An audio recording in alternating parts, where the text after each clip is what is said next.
যে তিনজন ব্যক্তি আল্লাহ পাক রব্বুল আলামিন কিয়ামতের দিকে তাকাইবে না এবং তাদেরকে পবিত্র করবে না এবং তাদের জন্য লোমহর্ষক শাস্তি রয়েছে।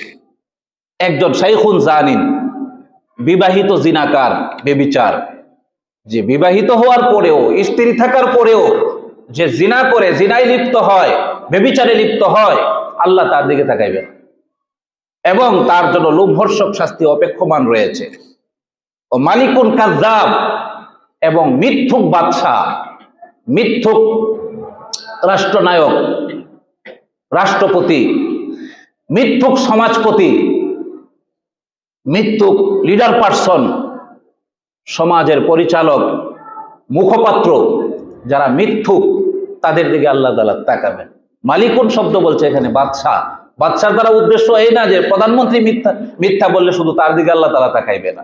অর্থাৎ প্রধানমন্ত্রী যেরকম গোটা দেশের মালিক, গোটা দেশের উপরে তার নেতৃত্ব, প্রধানমন্ত্রীর পরে তো মন্ত্রীরা আছে, এরপরে এমপিরা আছে, এরপরে চেয়ারম্যানরা আছে, এরপরে মেম্বাররা আছে, এরপরে সমাজপতিরা আছে, সমাজের পরিচালকরা আছে, শালিশকরা আছে, সর্দার মাতাব্বররা আছে।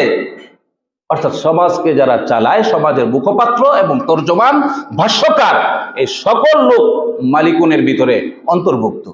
মালিকুন কাযযাব, মিথ্যুক বাদশা, মিথ্যুক সমাজপতি, মিথ্যুক সমাজের পরিচালক, নেতৃস্থানীয় নেতৃবৃন্দ, তাদের সাথে আল্লাহ কথাও বলবে না এবং তাদের জন্য লোমহর্ষক শাস্তি অপেক্ষা করতেছে। ওয়াইলুন মুস্তাকবিরুন, এবং ফকির, মিসকিন, নিঃস্ব, দরিদ্র, অহংকারী। দরিদ্র কিন্তু বড় অহংকারী, সে দরিদ্র হওয়ার পরেও অহংকারী, সেই জন্য তার প্রতি আল্লাহ পাক রব্বুল আলামিন তাকাবে না। এই তিন ব্যক্তি, তাদের দিকে আল্লাহ পাক রব্বুল আলামিন রহমতের দৃষ্টি দিবেন না। মারাত্মক গুনাহ, অনেক বড় পাপ। আমি খতিব, আমি ইমাম, আপনাদের পক্ষ থেকে নিয়োজিত, আমি যদি মিথ্যা বলি, আমার মতো কুখ্যাত কুলাঙ্গার এই পৃথিবীতে আর কেউ হতে পারে না।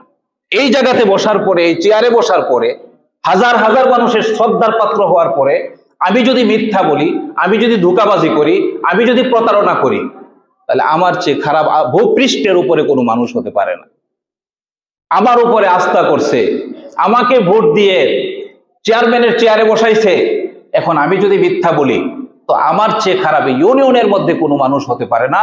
গোটা সকল আমার কর্তৃক শাসিত ইউনিয়নের সকল অধিবাসী যারা আছে, আমার ভোটার, সকলের পাপ আর আমার পাপ, আমার পাপের পাল্লা ভারী হবে।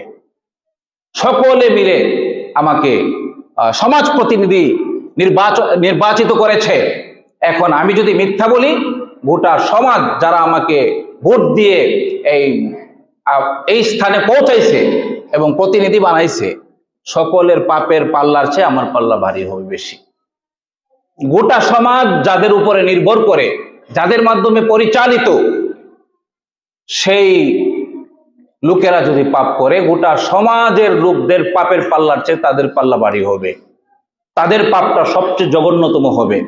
সমাজের 1000 মানুষ বা 5000 মানুষ মিথ্যা বলা আর একজন সমাজপতির মিথ্যা বলা, এই সমাজপতির একটা মিথ্যা 5000 লোকের মিথ্যা থেকে ভারী হবে বেশি, জঘন্যতম হবে বেশি, ক্ষতিকারক হবে বেশি, বিধ্বংসী হবে বেশি।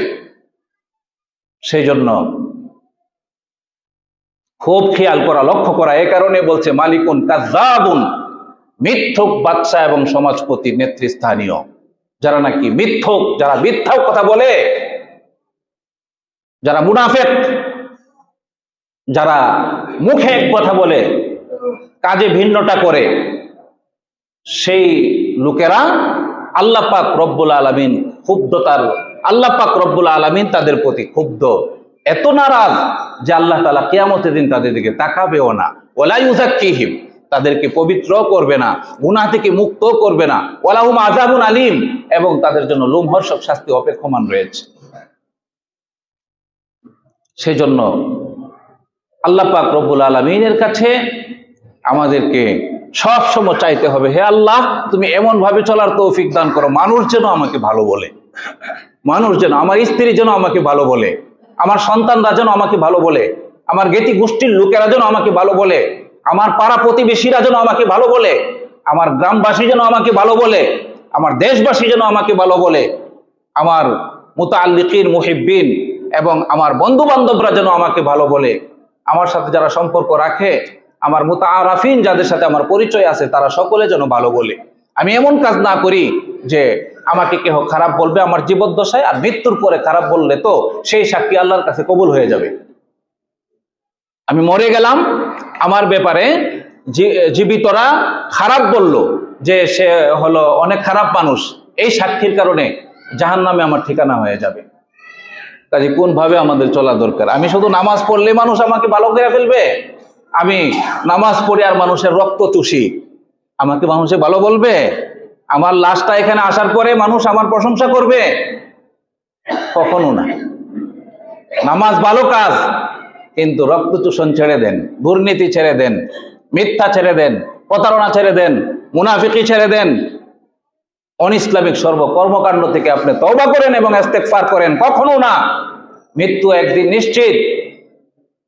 এখনো আপনি ভাবতেছেন যে বহুদিন পর্যন্ত আপনি বাঁচবেন, মৃত্যুর থাবা থেকে কেহ বাঁচতে পারে না।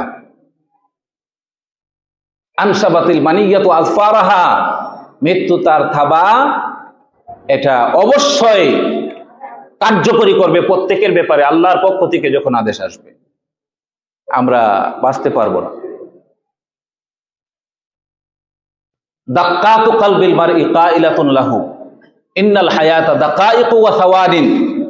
এই যে মানুষের হৃদযন্ত্রের ক্রিয়া সব সময় মানুষকে বলতে থাকে, সাবধান করতে থাকে, হুঁশিয়ার করতে থাকে যে তোমাদের জীবনটা কিন্তু এক সেকেন্ড। হৃদযন্ত্রের ক্রিয়া বন্ধ হয়ে গেলেই তোমার জীবন শেষ। কাজে সে সব সময় তোমাকে ডাকতে থাকে এবং তোমাকে এই কথা বলতে থাকে যে দেখো তুমি পরকালের জন্য প্রস্তুতি গ্রহণ করো এবং ক্ষণস্থায়ী জীবনের উপরে আস্থা রেখো না, এটার উপর থেকে আস্থা উঠিয়ে ফেলো। সে তোমার সঙ্গে ওফাদারি করবে না, সে কখনো তোমার সঙ্গে ভালো আচরণ করবে না, সে কিন্তু তোমাকে হঠাৎ করে ছেড়ে দিবে। ফারফা লিনাফসিকা বাদা মাউতিকা যিকরাহা ফাযিকরুল ইনসানি উমরুন সানিন। কাজেই তুমি ফারফা লিনাফসিকা বাদা মাউতিকা যিকরাহা, কাজেই তুমি তোমার মৃত্যুর পরে যেন মানুষ তোমাকে স্মরণ রাখে এমন ভালো কিছু কাজ করে যাও, এমন ভালো কিছু কাজ করে যাও। ফাযিকরুল ইনসানি উমরুন সানিন, এই জিকির, এই মানুষের এইভাবে তোমাকে স্মরণ করা, এটা তোমার দ্বিতীয় আর একটা জীবন। মৃত্যুর পরেও যেন তুমি অমর হয়ে থাকবা।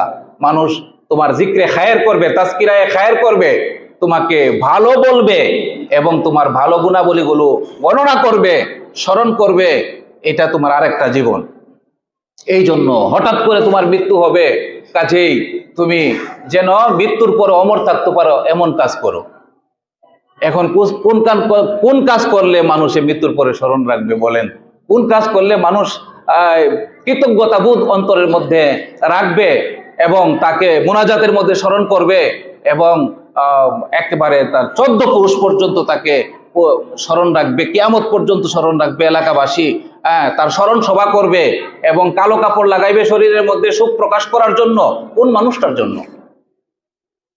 যে জ্বালাতে জ্বালাতে, যন্ত্রণা দিতে দিতে দিতে দিতে মানুষগুলোকে শেষ অতিষ্ঠ বানায় ফেলছে, তাদের জন্য কালা কাপড় লাগাবে? তাদের জন্য তো ইন্না লিল্লাহ পড়বে না কেহ। আলহামদুলিল্লাহ শব্দ অপেক্ষা করতেছে, ইন্না লিল্লাহ শব্দ পড়বে না। সেই জন্য আমাদের জীবনটা কিভাবে আমরা যাপন করব? আমরা কি চাই মৃত্যুর পরে? যদি আমরা চাই মানুষে আমার ভালোটাকে স্মরণ করুক, মানুষ আমাকে ভালো বলুক, তাহলে অবশ্যই আমাকে সেইভাবে চলে যেতে হবে। আমার সেই আচরণ এবং আমার আমল আমাকে অমর বানাইবে, আবার আমার আমলই জীবদ্দশায় আমাকে মেরে ফেলবে। আমি বেঁচে আছি, বেঁচে থাকা অবস্থায়ও আমি মৃত, বেঁচে থাকা অবস্থায়ও আমার যেন মৃত্যু হয়ে গেল, আমার আমল আমাকে এমন বানায় দিবে।